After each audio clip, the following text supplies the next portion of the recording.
കുട്ടികൾക്കും മുതിർന്നവർക്കും ഒരുപോലെ ചിരിച്ചാസ്വദിച്ച് കാണാവുന്ന ഒരു ചിത്രം. ഗർ എന്ന സിനിമയെ നമുക്കങ്ങനെ വിശേഷിപ്പിക്കാം. എസ്ര എന്ന സൂപ്പർ ഹിറ്റ് ഹൊറർ ചിത്രത്തിന് ശേഷം ജയ് സംവിധാനം ചെയ്യുന്ന ചിത്രം. ആദ്യത്തെ ചിത്രത്തിൽ നിന്നും തീർത്തും വ്യത്യസ്തമായി ചിരി നിറഞ്ഞ ഒരു ചലച്ചിത്രം. ഗൗരവ സ്വഭാവത്തിലുള്ള ഒരു വിഷയം നർമ്മത്തിൻ്റെ അകമ്പടിയോടെ രസകരമായി അവതരിപ്പിച്ചിരിക്കുന്നു. ജയ് നിറഞ്ഞ കയ്യടി. ജയ് പ്രവീൺ എസും ചേർന്നാണ് ചിത്രത്തിൻ്റെ തിരക്കഥ രചിച്ചിരിക്കുന്നത്. കുഞ്ചാക്കോ ബോബനും സുരാജ് വെഞ്ഞാറമൂടും ആണ് പ്രധാന കഥാപാത്രങ്ങളായ റെജിമോൻ നാടാറിനെയും ഹരിദാസ് നായരെയും അവതരിപ്പിച്ചിരിക്കുന്നത്. ഒപ്പം ഹോളിവുഡ് ചിത്രങ്ങളിലടക്കം അഭിനയിച്ചിട്ടുള്ള മോജോ എന്ന സിംഹത്തിനൊപ്പമുള്ള രംഗങ്ങൾ പ്രേക്ഷകരെ ഹരം പിടിപ്പിക്കുന്നതാണ്. ജീവിതത്തിലെ ഒരു പ്രതിസന്ധി ഘട്ടത്തിൽ മദ്യപിച്ച് ദർശൻ എന്ന സിംഹത്തിൻ്റെ കൂട്ടിലേക്ക് റെജിമോൻ എടുത്തു ചാടുന്നു.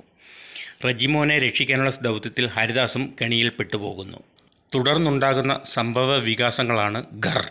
മൃഗങ്ങൾ കഥാപാത്രങ്ങളായ ചിത്രങ്ങൾ മലയാളത്തിൽ മുൻപും ഉണ്ടായിട്ടുണ്ട്. എന്നാൽ അതിൽ നിന്നെല്ലാം വ്യത്യസ്തമായ ചിരി നിറച്ച അവതരണ രീതിയാണ് ഘറിലേത്.